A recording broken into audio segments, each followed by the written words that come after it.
ஆனைமுகனை தொழுதால் நவக்கிரகங்களும் மகிழும். நல்லதே நடக்கும், நல்லதே நடக்கும்.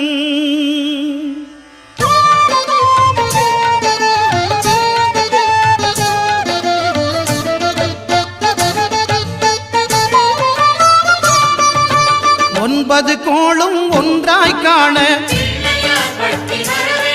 அங்கு கற்பகம் என்னும் கடவுளின் மெய்யில் ஒன்பது கோளும் ஒன்றாய் காண அங்கு கற்பகம் என்னும் கடவுளின் மெய்யில் சூரியன் முதலாய் 9 கிரகமும் பலவித குணங்களை கொண்டிருக்கும். எங்கள் கற்பக தருவில் அவை வரும்போது ஒன்றாய் சேர்ந்து பலனளிக்கும்.